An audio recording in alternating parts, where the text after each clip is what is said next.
একটু কষ্ট হচ্ছে, রাতে গভীর রাতে জেগে থাকতে হয়, পরের দিন কাজ থাকে। এতদিনে তো এটা মনে হয় একটু সেটেল হয়ে যাওয়ার, আমি লুক এট আওয়ার ফেস, সবারই একই অবস্থা। হয়ে যায়, আমাদের তো কাজ করতেই হয়, অফিস করতে হয়, শুট থাকে, তার মধ্যে থেকেও খেলাগুলো দেখতে হয়, তো একটু কষ্ট হয়। তারপরে হ্যাঁ দেখছি, কিন্তু কষ্ট করেও তো দেখছি খেলা। ব্রাজিল হেরে যাওয়ার পর কি একটু ছন্দপতন ঘটেছে? দেখা ছন্দপতন ঘটে নাই, ভালো লাগতো ব্রাজিল থাকলে, কিন্তু ব্রাজিলের এবারের শক্তি, দলের যে শক্তি, সেই শক্তিতে যাওয়ার কথা ছিল না আসলে।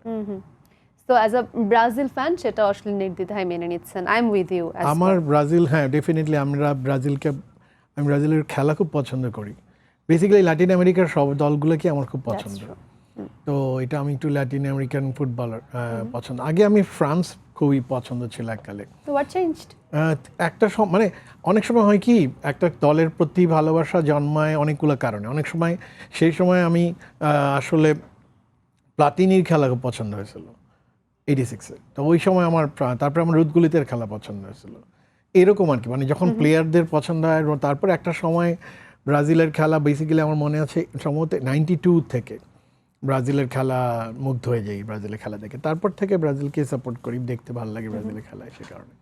ওয়েল, অবশেষে সেটা যেটা বলছিলেন যে আমরা লাতিন আমেরিকান টিম শুধুমাত্র আর্জেন্টিনাকেই দেখছি শেষমেশ টিকে আছে। প্যারাগুয়ে তো ফ্রান্সের সাথে আসলে লড়াই করে বিদায় নিল। সেই ফ্রান্স ভার্সেস প্যারাগুয়ের ম্যাচ দিয়ে শুরু করছিলাম, যেহেতু ফ্রান্স কিছুক্ষণ পরেই মরক্কোর মুখোমুখি হতে যাচ্ছে, এবং যেটি বলছিলাম এই দুটো দলকে কিন্তু আমরা দেখেছিলাম 2022-এর ক্ল্যাশও, যেখানে মরক্কোর বিশ্বকাপের স্বপ্নভঙ্গ হয়েছিল ফ্রান্সের কাছেই। ফ্রান্স এবারও দুর্দান্ত খেলছে, করছে, I mean so far very consistently নিজেদের স্ট্রেংথ প্রমাণ করছে। আন্ডার দেশাম্প টানা চতুর্থবারের মতো তারা ওয়ার্ল্ড কাপ কোয়ার্টার ফাইনাল খেলছে।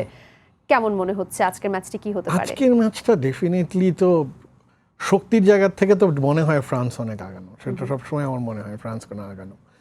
কিন্তু যদি এমবাপ্পেকে আটকানো যায় লেফট উইংয়ের থেকে যদি তারা পারে, এবং মরক্কোর ডিফেন্স অনেক ভালো, ইউনাইটেডের স্টার প্লেয়ার আছে ওখানে, সো এই ডিফেন্সটা যদি তারা যদি কোনোভাবে ফ্রান্সকে প্রেশারে ফেলতে পারে, ওরা যদি ফার্স্ট হাফে আটকায় রাখতে পারে, তাহলে কিন্তু সেকেন্ড হাফে মরক্কোর চান্স অনেক বেশি থাকবে। কিন্তু ফার্স্ট হাফে আটকায় রাখতে হবে, আর ফ্রান্স যেটা করবে প্রথম 30 মিনিটে গোল দিয়ে দেবে। যদি তারা দিতে পারে তাহলে তারা ভালো জায়গায় থাকবে, আর যদি না পারে তাহলে প্রেশারে পড়ে যাবে। এই প্রেশারটা দেখতে খুব মজা লাগবে। তার মানে আপনার কাছে মানে যেটা বলতে চাচ্ছেন সেটি হলো ফার্স্ট হাফ আজকে খেলার ভাগ্য অনেকটা নির্ধারণ করতে পারে। যদি হ্যাঁ মরক্কোর জন্য মরক্কো যদি ফার্স্ট হাফ আটকে দিতে পারে এমবাপ্পেকে, তাহলে ফ্রান্সের জন্য টেনশন আছে।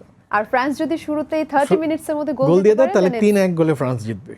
Wow, that's an interesting prediction. আরেকবার জাস্ট প্রেডিকশনটা শুনি। সো যদি ফ্রান্স যদি 30 মিনিটসে গোল দিতে পারে, ফ্রান্স যদি 30 মিনিটসে গোল দিতে পারে, তাহলে 3-1 গোলে ফ্রান্স জিতে যাবে। অলরাইট।